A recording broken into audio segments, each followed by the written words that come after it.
Oui, je déteste les matins, mais je le ferai pour surfer.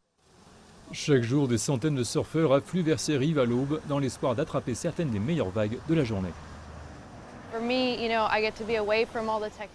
Moi, j'aime être loin de toute la technologie, de tous mes appareils, de toutes les choses, de ma liste de choses à faire, tout ça s'en va. J'aime être là, dans l'eau avec la nature, j'aime ça. Ces racines remontent à des millénaires dans les cultures indigènes et leur histoire.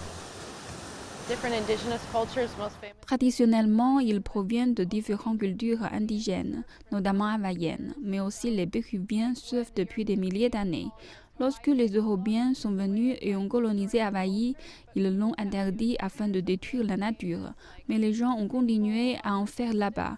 Alors c'est vraiment devenu ce symbole de résistance contre la suprématie blanche. Donc je pense que beaucoup de gens apprécient peut-être la nature, mais pour beaucoup de gens, cela fait partie de leur culture et franchement, c'est simplement amusant. Depuis les années 60, le sud de la Californie est le siège de l'autorité mondiale régissant les surfeurs professionnels participant à des compétitions internationales.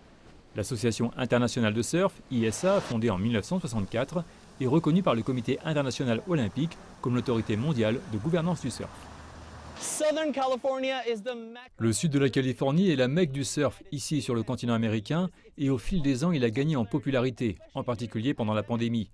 Et maintenant, après être devenu un sport olympique, beaucoup pensent qu'il pourrait devenir encore plus populaire à travers le monde. Mais les conditions de surf idéales ne se trouvent pas sur n'importe quel littoral. Ainsi, pour ses débuts aux Jeux Olympiques de Tokyo, trouver le bon cadre était un défi. Même une arène artificielle a été envisagée. Tout le monde n'a pas la même chance dans l'océan, donc une piscine à vagues avait du sens.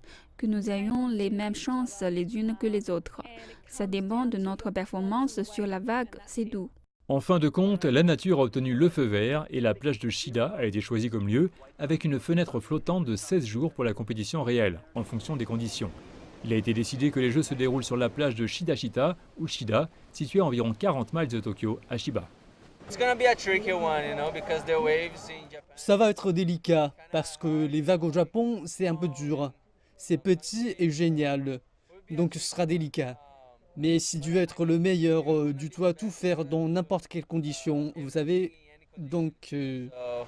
20 hommes et 20 femmes participeront aux Jeux Olympiques d'été 2020, actuellement limités au shortboard de haute performance. La quête des médailles d'or, d'argent et de bronze impliquera 20 surfeurs masculins et 20 athlètes féminines de 17 pays différents. Rien ne garantit que les futurs Jeux Olympiques incluront le surf.